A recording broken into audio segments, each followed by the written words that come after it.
Di video kali ini saya akan meresensi sebuah buku tentang lembaga penjamin simpanan di Indonesia. Nah, di sini kan banyak juga terkait dengan buku-buku terkait dengan lembaga perbankan. Nah, di sini juga lebih dijelaskan juga terkait dengan buku ini, lembaga perbankan seperti apa, terus lembaga penjamin simpanan di Indonesia itu seperti apa. Nah, baiklah, saya akan memulai resensi satu buku ini. Dari yang pertama kita ketahui dulu bahwa judul buku ini adalah, bisa dilihat ini, Lembaga Penjamin Simpanan di Indonesia. Nah, di sini penulisnya yaitu Dr. Diana R. W. Napitulu, SH, MH, MKN, dan SSE. Nah, di sini kalau penerbitnya di sini kita bisa lihat di sini merupakan UKI Press. Nah, penerbitnya dari Universitas Kristen Indonesia gitu. Ini bukunya cetakan yang pertama, Jakarta, UKI Press 2020. Nah, baik. Di dalam buku ini menjelaskan terkait dengan di bab satunya itu terkait dengan industri perbankan di Indonesia. Nah, terus penjamin simpanan bank di Indonesia.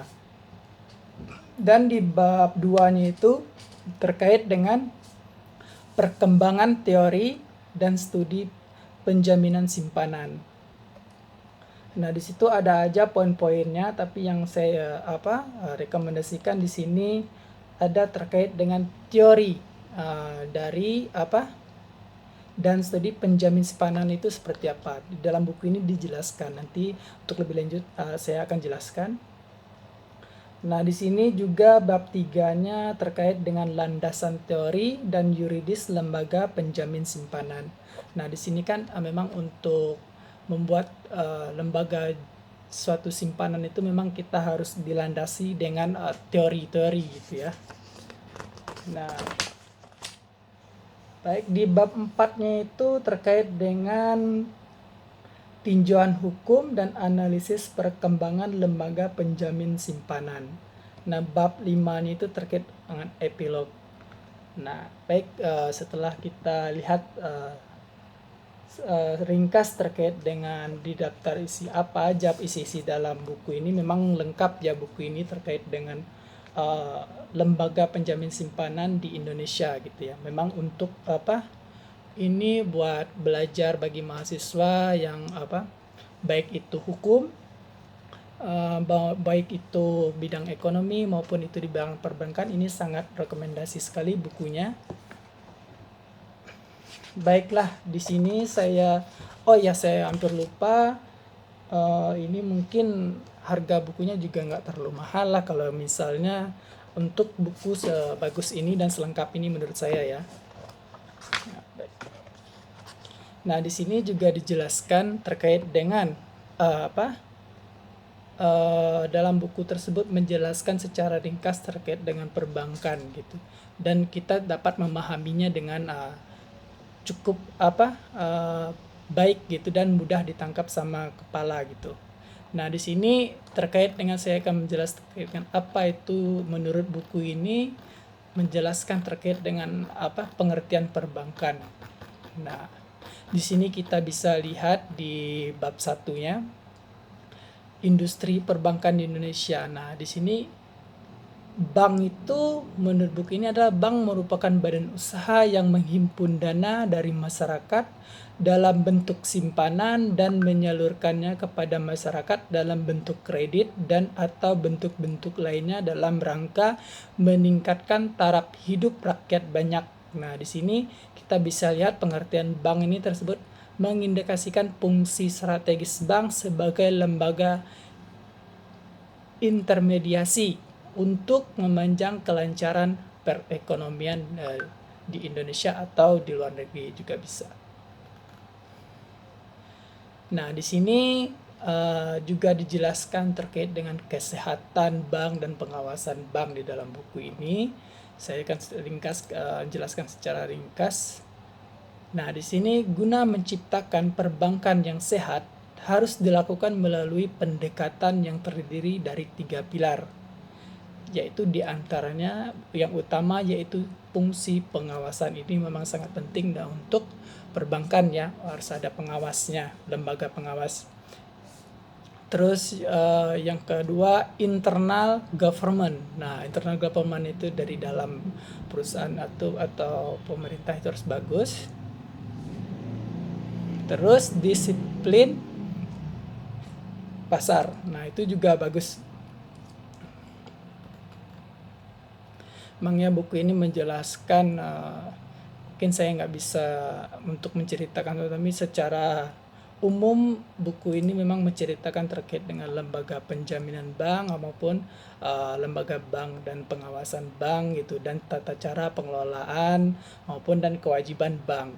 Nah, di sini kita bisa lihat di halaman 27 terkait dengan pengelolaan dan kewajiban bank. Nah, di sini juga dijelaskan bahwa keharusan untuk bank itu dalam pengelolaan itu keharusan untuk melakukan pengelolaan bank secara jujur dan hati-hati. Nah, di sini ya memang untuk mengelola bank itu tidak segampang itu, memang harus orang-orangnya itu pun harus di bidangnya, harus ada keilmuan memang di bidangnya di perbankan, dan juga harus bersikap jujur dan hati-hati gitu ya. Nah, terus terkait dengan di sini juga dijelaskan terkait dengan model penjaminan simpanan. Nah, di sini dijelaskan bahwa juga disebutkan sejarahnya, itu berdirinya lembaga yang bertugas melakukan penjamin simpanan itu dimulai pertama kali di Amerika Serikat ya. Memang kita harus referensinya dari luar juga ya mungkin, yaitu pada tahun 1934. Nah, di sini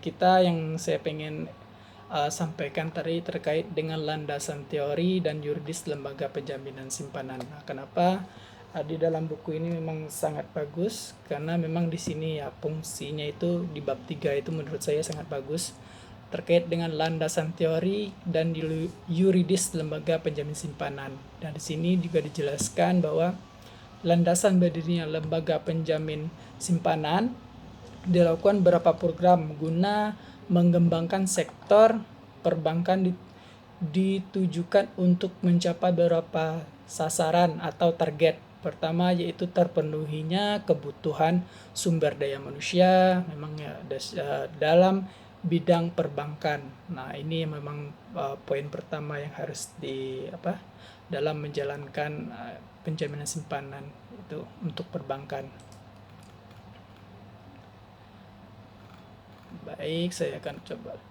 Nah, di sini memang bukunya memang lengkap, terus juga dijelaskan terkait dengan aktivitas lembaga penjamin simpanan itu seperti apa aja. Nah, di sini juga dijelaskan dalam aktivitas penjaminan simpanan ini dalam rangka menyempurnakan terhadap peraturan lembaga penjamin simpanan terkait program penjamin simpanan, maka lembaga penjamin simpanan telah melakukan revisi beberapa kali terhadap PLPS tentang program penjamin simpanan. Nah, itu peraturannya tersebut juga disebutkan di dalam buku ini, yaitu peraturan nomor 1 garing PLPS garing tahun 2005 tentang program penjaminan simpanan, diterbitnya tanggal 26 September 2005.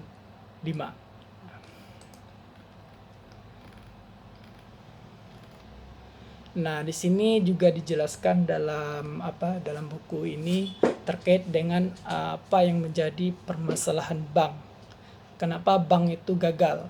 Nah, di sini lembaga penjamin di samping melaksanakan program penjaminan, lembaga penjamin simpanan juga mempunyai tugas untuk melakukan penanganan terhadap bank gagal.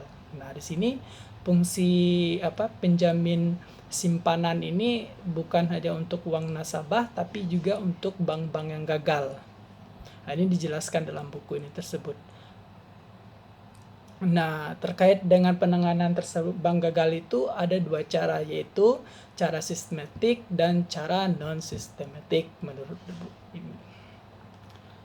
Nah, baik, mungkin resensi saya terkait atau penilaian saya terkait dengan buku ini atau kesan dalam membaca buku ini, saya dapat memahami lebih sederhana terkait dengan kita bisa mengetahui terkait dengan lembaga perbankan itu seperti apa, terus lembaga penjaminan simpanan itu seperti apa, terus kita juga tahu cara penyelesaiannya terkait dengan bank yang gagal tersebut, ada cara sistematik dan cara non sistematik, itu dijelaskan dalam buku ini. Jadi menurut saya buku ini memang rekomendasi banget buat mahasiswa, baik itu mahasiswa program studi hukum ataupun ekonomi perbankan maupun untuk pelaku usaha perbankan itu sendiri. Memang buku ini sangat merekomendasi bagi saya ya. Baik, terima kasih.